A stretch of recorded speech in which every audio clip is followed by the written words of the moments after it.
कक्षा 7वीं का पाठ 17 जिसका नाम है वीर कुंवर सिंह, उसके शब्दार्थ की चर्चा करेंगे। शब्द और अर्थ जिसे कहेंगे शब्दार्थ। शब्दार्थ को जानना इसलिए जरूरी है क्योंकि जब हम शब्दों के अर्थ को समझ लेते हैं तो पाठ के अर्थ को समझना हमारे लिए आसान हो जाता है और बिल्कुल ही सरल भाषा में हमें पाठ समझ आ जाता है। और जब पाठ समझ में आ जाएगा तो प्रश्नों के उत्तर हम आसानी से लिख पाएंगे। तो इसके लिए आपको ये काम करना जरूरी है कि आप जो मैं कठिन शब्द आपको दिखा रही हूं उनके अर्थों को सुनते जाइए और समझते जाइए।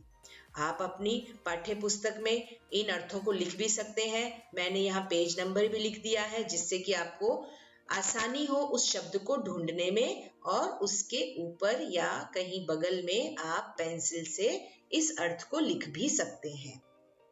तो चलिए देखते हैं, मैं शब्द को पढ़ के भी सुना रही हूँ, उसका अर्थ भी पढ़ के सुना रही हूँ। इससे क्या होगा कि आप भी उस शब्द को ठीक तरह से पढ़ सकेंगे, उसका उच्चारण आप सही तरीके से कर पाएंगे।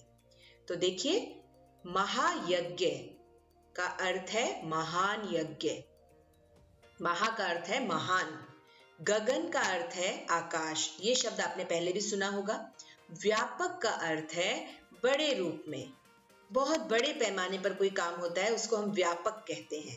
सशस्त्र, शस्त्रों सहित, स प्लस शस्त्र, तो इसका अर्थ हो जाएगा शस्त्रों के साथ, यानी कि शस्त्रों सहित। जड़ों को हिलाना, बुनियाद हिला देना। जड़ होती है जिसको हम कहते हैं ना किसी चीज का बेस है, ये तो इसके बिना तो ये चीज खड़ी नहीं हो सकती, इसके बिना तो ये काम हो नहीं सकता, तो उस बुनियाद को हिला देना कहलाएगा जड़ों को हिलाना। दमन का अर्थ है किसी उपद्रव या काम को रोकना, कोई ऐसे कार्य को रोकना जो सही नहीं है या जिसको दबाया जा रहा है, ठीक से काम हो नहीं पा रहा है, तो वहां हम कहते हैं कि कार्य का दमन कर दिया गया। आगे देखिए, बगावत का अर्थ है विद्रोह और विरुद्ध का अर्थ है खिलाफ। खिलाफ को हम इंग्लिश में कहें तो अगेंस्ट, किसी चीज के विरुद्ध चले जाना, विरुद्ध बोलना, तो हम कहते हैं तो इस काम के अगेंस्ट हो गया। कूच करना का अर्थ है आगे बढ़ना। जैसे हमने सुना होगा कि भारतीय सेना ने चीनी सेना की तरफ कूच किया। कूच करना मतलब आगे बढ़ना। तैनात का अर्थ है डटना, डटे रहना। जंगल की आग दूर दूर तक फैलना, इसका अर्थ हो गया, जैसे हम कहते हैं ना कि ये बात तो भाई जंगल की आग हो गई, यानी कि दूर दूर तक फैल गई। अगले पेज पर आपका 123 पेज नंबर जो है उस पर देखिए शब्द आपको मिलेंगे। विस्तृत का अर्थ है बड़ा या फैला हुआ। भीषण का अर्थ हो जाएगा भयानक। दृढ़ का अर्थ है पक्का, हम कहते हैं दृढ़ निश्चय, तो पक्का निश्चय हो गया मन में, ऐसे। निर्मित का अर्थ है बनाना, किसी चीज की रचना करना, बनाना, तो उसको निर्मित। सांप्रदायिक सद्भाव का अर्थ है धर्म के आधार पर मेलजोल।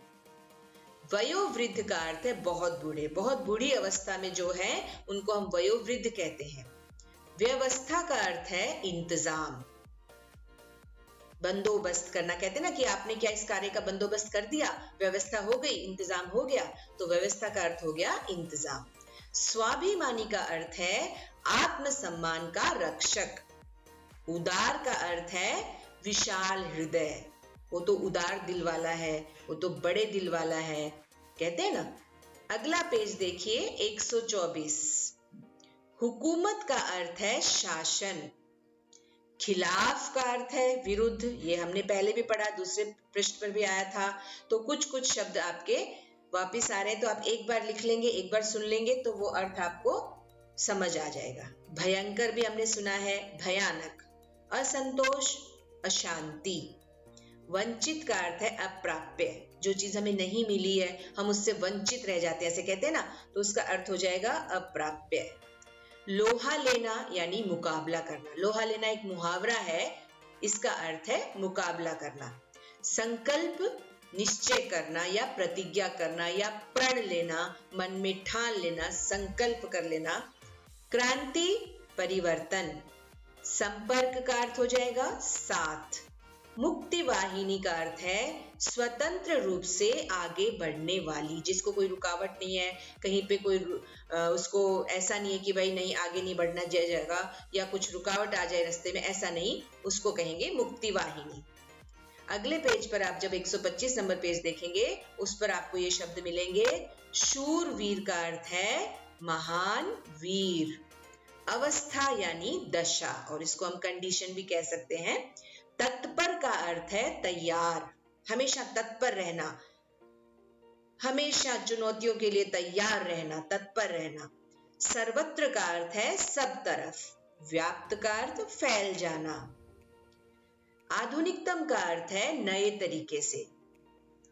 भावी आने वाले समय में होने वाले, जैसे भविष्य में या फ्यूचर में जो कार्य होने वाला है या कुछ भी कार्य ऐसा है तो हम भावी योजनाएं कहेंगे, या भावी का ये होने वाला है जैसे, तो आने वाले समय में वो काम होने वाला है।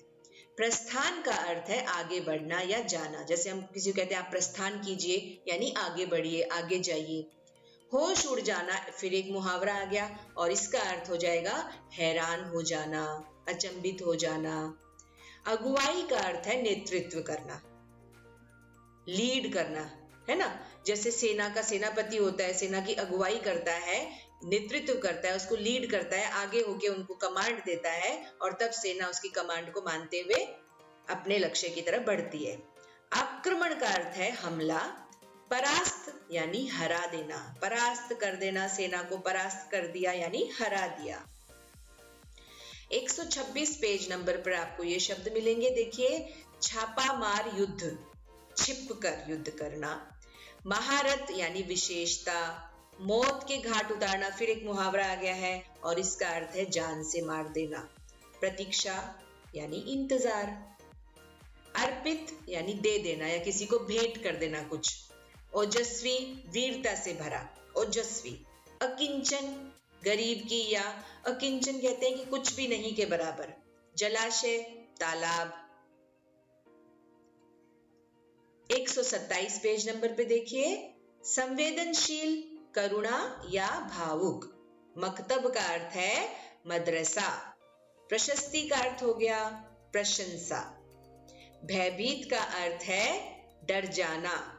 तो आज के लिए इन शब्दों को आप समझिए, इनके अर्थ को आप लिखिए और इस पाठ को अपने लिए आसान बनाइए।